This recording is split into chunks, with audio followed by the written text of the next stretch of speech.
Albert Einstein एक ऐसे genius थे जिनकी दिमाग की शक्ति हजारों साइंटिस्ट के बराबर थी, जिनका काम वो चीजें थी जिन पर वो सोच भी नहीं सकते थे और उन्होंने उनका हल ढूंढकर दुनिया के लिए आसान बनाया। आइंस्टाइन एक फिजिसिस्ट थे जिन्होंने स्पेशल रिलेटिविटी थ्योरी यानी E=mc² को पब्लिश किया और फोटोइलेक्ट्रिक लॉज का फॉर्मुलेट करके सबको हैरान कर दिया।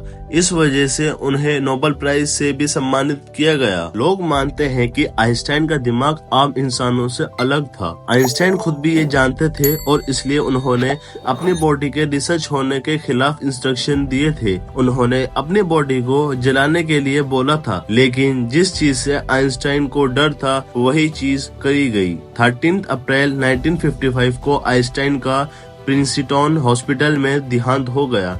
उनका पोस्टमार्टम करते वक्त एक डॉक्टर ने डॉक्टर थॉमस हार्वी उनका दिमाग चुरा ले गए और उनकी आंखें भी। डॉक्टर इस बात को क्यूरियस थे कि आइंस्टाइन के दिमाग में ऐसा क्या है जो उन्हें इतना जीनियस बनाता है। जब हॉस्पिटल को इस चोरी का पता चला तो डॉक्टर हार्वे को तुरंत निकाल दिया गया, लेकिन डॉक्टर हार्वे ने आइंस्टाइन के बेटे हंस एल्बर्ट से परमिशन लेकर उनके दिमाग पर रिसर्च करना शुरू कर दी। फिर शुरू हुई एक लंबी कहानी।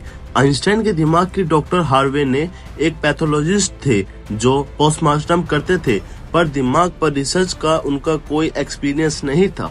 इस चक्कर में उनका करियर खत्म हो गया और उनको जॉब से भी हाथ धोना पड़ा। फिर भी उन्होंने आइंस्टाइन के दिमाग के 240 छोटे छोटे पीसेस करे, अलग अलग जार्स में प्रिजर्व किया और अपने बेसमेंट में छुपा दिए। इसी वजह से उनका अपनी वाइफ के साथ झगड़ा भी होता था और आखिरी उनका डिवोर्स हो गया। डॉक्टर हार्वे विचिता कंसर्स चले गए और वहां उन्होंने मेडिकल सुपीरियर की नौकरी करते हुए आइंस्टाइन के दिमाग की स्टडी शुरू कर दी, लेकिन कई सालों तक वो कोई खास रिसर्च नहीं कर रहे और उनकी मेडिकल लाइसेंस भी कैंसिल हो गई। आखिर उन्होंने डिसीजन लिया कि आइंस्टाइन के दिमाग के पीसेस दुनिया के टॉप न्यूरोलॉजिस्ट को भेजने चाहिए ताकि वो रिसर्च कर सके। 1985 में पहली बार आइंस्टाइन के दिमाग पर एक रिसर्च पेपर पब्लिश हुआ। अगले 28 सालों में कई स्टडीज है और पता चला कि आइंस्टाइन के दिमाग आम लोगों के दिमाग से काफी अलग था। सबसे बड़ा डिफरेंस उनके कॉर्पस कोलोसम में देखा गया, जो लेफ्ट और राइट ब्रेन को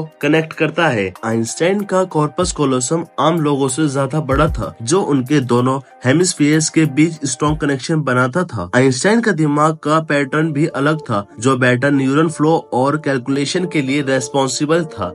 उनका दिमाग 1230 ग्राम का था, जो कि आम लोगों का ब्रेन 1400 ग्राम का होता है, यानी आइंस्टाइन का दिमाग 1400 ग्राम से कम था। साइंटिस्ट का मानना है कि उनकी ब्रेन लाइनिंग बहुत पतली थी, जिसके कारण उनके न्यूरॉन ज्यादा और एक्टिव रहते थे। पहले लगता था कि आइंस्टाइन का दिमाग बचपन से ही खास था, पर रिसर्च ने दिखाया कि उनका दिमाग उन्होंने खुद अपना कामयाब करा है और सोचने का तरीके से डेवलप हुआ है। बचपन में वो 5 साल के जब थे तो उनको बोलना भी नहीं आता था और वो ज्यादा याद नहीं कर पाते थे, लेकिन उनका लॉजिक और कैलकुलेशन में ग्रिप बहुत स्ट्रॉन्ग था। आइंस्टाइन ने अपने आइडिया और एक्सपेरिमेंट से दुनिया के समझने का तरीका ही बदल दिया। आज उनका दिमाग अमेरिका के मटर म्यूजियम में माइक्रोस्कोपिक स्लाइड्स में केयरफुली प्रिजर्व किया गया है। एक यही खास चीज है जो आइंस्टाइन को यूनिक बनाती थी। उनका जो ब्रेन था वो आम लोगों से बहुत ही ज्यादा डिफरेंट हुआ करता था, इसीलिए वो सबसे ज्यादा हार्ड क्वेश्चन को भी